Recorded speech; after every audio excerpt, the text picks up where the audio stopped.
Okay, let's unpack this.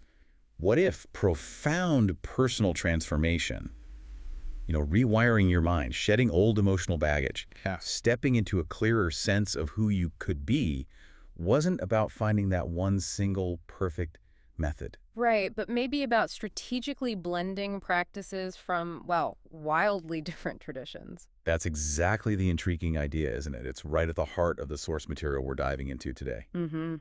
We've got this really fascinating collection centered around a workbook called There's Only Now 30 Days to Quantum You. Hmm. And it also covers the person who created it and, the broader program it fits into. So our mission for this deep dive is to really peel back the layers on this synthesis. We want to understand what methods he's pulling from. And get into the, frankly, surprising and pretty intense personal story that seems to have forged this whole path for him. Yeah, and explore how this blend aims to help you, as the subtitle says, rewire your mind and embrace the present. So if you've ever felt, I don't know, maybe paralyzed by the sheer number of self-help options out there, Or just really curious about how things like meditation, visualization, energy work, emotional release, how they might actually work together. then this deep dive is definitely for you. What kind of jumps out at you first when you look at this mix of sources? Well, for me, it's often the human story behind it all. Hmm. And the sources introduce us to T.L. Kearns. Mm-hmm. He also goes by Taleb Jensen, or just Taleb. Mm-hmm. And his personal journey, it seems absolutely foundational to understanding this framework. It's not just theory, It feels deeply rooted in his own lived experience. Oh, absolutely. The biographical details shared in the source material are, well, they're quite extraordinary.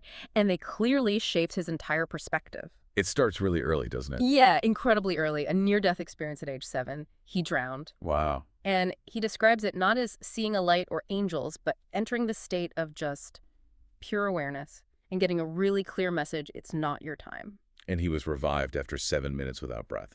Yeah. Pulled from a body bag. Hmm. It's almost unbelievable.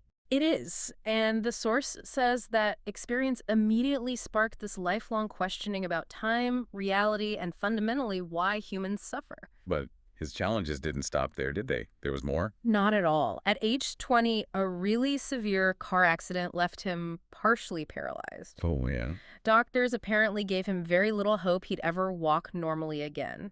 But here's where his story really starts to connect directly with the core ideas in the workbook. Right. Instead of just accepting that prognosis, he turned inward. He used intense visualization, like mentally rehearsing movement over and over. And this is where the martial arts piece comes in, right? Exactly. Yeah. Through a friend, he discovers internal martial arts, things like Shinji Quan, Shen Tai Chi, Bogosang. And the sources make a pretty remarkable claim here, don't they? They really do. It says that while he was still mostly bedridden, just through dedicated mental training, Okay. he mastered a Gen Tai Chi system, something that usually takes, decades of physical practice. He Yeah. supposedly did it in just 1 year. Mentally mastering it in a year. That is Yeah. extraordinary. It is. And it's presented in the source material as this powerful early proof for him of the mind's potential to fundamentally influence, maybe even transcend, the physical body. So that really cemented his belief that the mind isn't just in the body, but can actually dictate its capabilities. Yeah, seems like it. Okay, so we have 2 near-death experiences, both involving water in some way, the drowning, and then later this orb experience. We'll get to that, yeah. An intense physical challenge met with intense mental discipline. And then there's this other pivotal, almost mystical experience in Las Vegas. 13 orbs, a tunnel of light. Yeah, and entering what's described as an electric plasmic ocean. He said he sensed departed relatives there. And you got another message. Another really profound direct message, which the source quotes. The key to all suffering is in your identity. Let your identity go. Let your identity go. Wow. And this message, coupled with that recurring theme of water, the orbs apparently whispered, the way to heaven is through the water. It just reinforces this idea that transformation involves a kind of surrender, a dissolution of the fixed self, maybe. That is quite a set of experiences to integrate. You can really see how these events became the bedrock of his core beliefs. Definitely. That time isn't linear or fixed like we usually think. That the mind has capabilities far beyond what we typically assume. Right. And crucially, that the identity we construct and cling to, that's both the source of our suffering and the very thing we need to transcend to find freedom. He really seems to see suffering as fundamentally tied to the stories and labels we slap onto ourselves and the world around us. Which leads right into his current purpose, doesn't it, as the sources outline it? Yeah, guiding others toward freedom from that self-imposed suffering. He blends these seemingly disparate practices, elements from martial arts philosophy, deep meditation, metaphysical inquiry. All with the goal of helping people shed those limiting identities and stories. Ex- And that mission really takes tangible form in this workbook. There's only now. Mm-hmm. The premise is that it's not just a random collection of techniques. It's presented as a carefully curated synthesis. Right, curated by him. He sees these as the most potent tools from different systems, specifically put together for maximum synergy. Precisely. The workbook draws from 5 core systems: the Jose Silva method, Lester Levinson's Sedona method, the Hawaiian practice Ho'oponopono, emotional freedom technique, or EFT, and the teachings of Neville Goddard. And the sources stress that while each of these is a deep path on its own. The real potential, according to this framework, lies in how they interact when you use them together. And then he adds this layer, calling the workbook neuroscientist approved. How does that fit in? Well, the sources explicitly link this to modern scientific concepts. Things like training for specific alpha brainwave states, that 7 to 14 hertz range that Silva was really into. Right. The impact on cortisol regulation for stress reduction, the idea of neuroplasticity, the brain's physical ability to rewire itself, Wow. and something called RAS activation. RAS activation, what's that? It refers to your reticular activating system. Think of it like your brain's filter. It decides what you notice. Oh, okay. So the system aims to kind of reprogram that filter so you more readily spot opportunities and resources that align with what you actually want. So it's training your brain to see possibilities. Basically, yeah.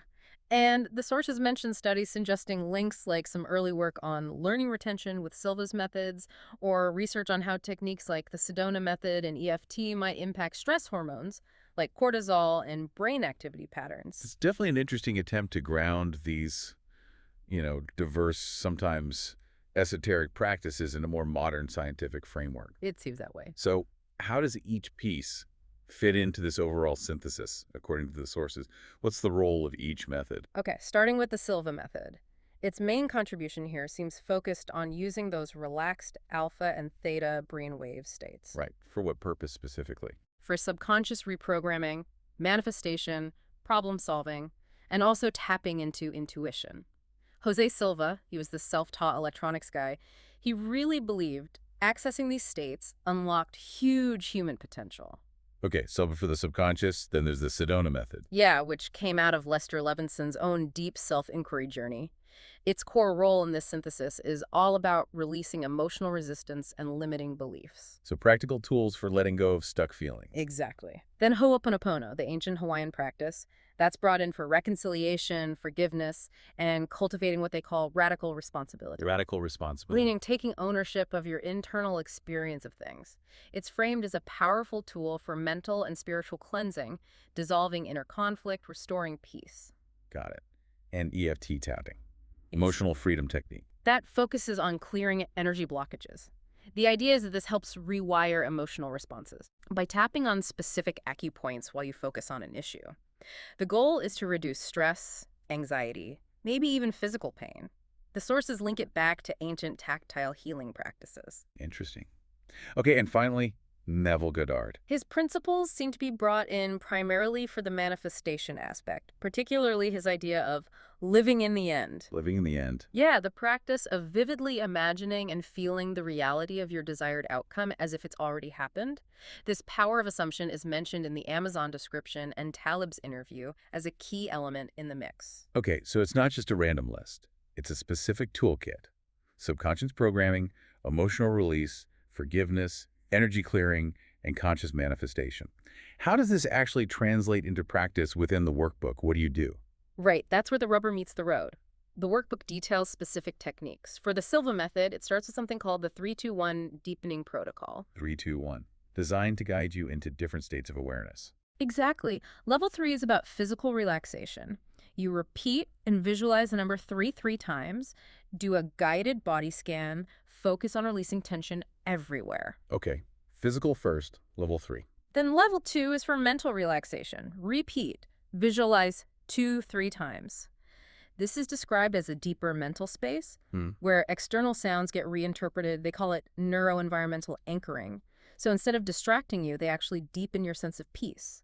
You use peaceful scene visualizations, essentially training your mind to associate sounds with calm. That's fascinating. Actively reframing how your mind processes the outside